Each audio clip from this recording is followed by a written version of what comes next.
He said, in one way, the wishes of his elder brother were fulfilled. Didn't it mean that Rama should remain outside the kingdom, while Bharata should remain in Ayodhya? Rama's presence in Ayodhya was a great task for him, a pair of sandals that Rama, who was in exile, asked to be given to him, would be his representative in Ayodhya as a symbol. Bharata was only a mere regent. He vowed to sacrifice all worldly comforts and stay in Ayodhya like Rama in the forest. He moved the capital to Nandagram and ruled. He did not enter Ayodhya for 14 years. Everyone greatly admired Bharata's selflessness. This was not to show his devotion and faith in his elder brother, it was the way he and his family understood religion. His faith in religion did not waver for a moment. Bharata has never uttered a single word or deed that indicates that he ever wanted the kingdom. Bharata's love for Dasharatha and Kosala is greater than his love for his own mother from the very beginning. He does not have a high opinion of his mother. However, in distant Kekaya, his mother did not need to speak about her in the kingdom. He did not yet know what had happened in Ayodhya. He speaks very well of the rest of his family. Atmakama Sada Chandi Krodana Prajnamanini, selfish, always angry, and full of anger. He thinks that his mother is an egoist who thinks that she is smarter than everyone. When he hears the events that have happened in Ayodhya step by step and tells her that all this is for her benefit and interest, he speaks even harsher words. A demon, a Kalpansani, a woman who killed her husband, a woman who brought evil upon her lineage, her son, and herself. She was cruel to the man who loved her. She had harmed a man who should not be harmed in any way and who deserved to be the king of the kingdom by his own right. He goes so far as to say, "It is better for you to die." But he does not raise his hand. The reason is that Rama is displeased with him. That is, when Shatrughna raised his hand to punish Manthara for being the cause of all this suffering, all the women and servants in the inner palace cried out to Bharata for help.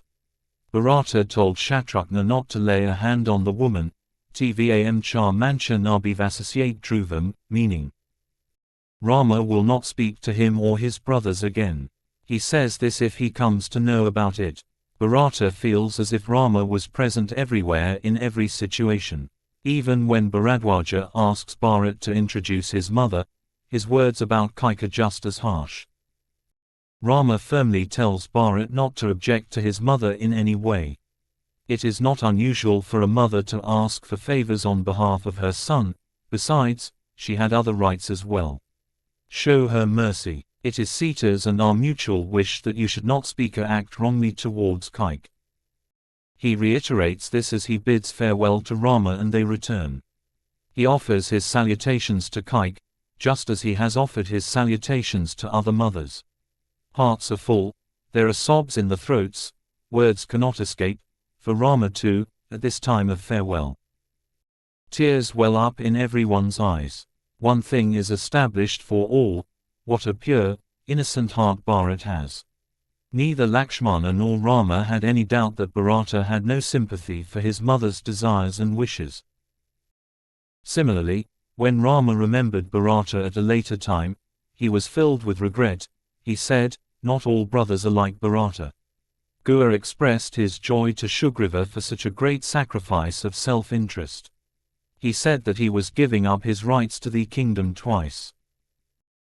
Sugriva and Vibhishana, who had taken a different path in brotherhood, were overwhelmed with emotion when they saw how generous and noble Bharata's behavior was. When Bharata returned and handed over the kingdom to Rama, he said that he was handing it over tenfold in wealth, power and fame. He had devoted himself for 14 years to an ideal of royal dharma and to his brotherly devotion. How happy he must have been when he heard the news that Rama had returned. He felt that his life had been successful. That was Bharat's picture then. The differences between Lakshmana and Bharata are often explained in the poem. Discrimination is largely unnecessary. They are two different types of brotherly behavior. Bharata was argumentative. He was as angry as Lakshmana. When the old priest Vasishtha was asked to accept the throne in an open assembly, he objected bitterly. Vilalapa Savamadya Jagaheka Purohitam, he cried in the midst of the assembly. According to the traditions of the Ikshaku Kalada, the kingdom should go to Rama. You are wise and old. How do you want me to accept this kingdom? He said. Can you ask me to take the kingdom? I will go from here and beg him, Rama, to accept it, he said. Morning. Rama himself is proud of the fame of this dynasty. Sagara had told his sons to surrender their lives. In the afternoon and evening, in Chitrakoot, he used many arguments to convince Rama. If one could not be convinced, he used another, or he used another way to convince him. All the chiefs and mothers of Ayodhya are witnesses to the rivalry that grew between them in religious faith. Rama was able to convince all of them. That was right. Dashratha's decree that he should stay in the forest for 14 years and that Bharata should be the king of Ayodhya during that time, Rama agreed to carry it out.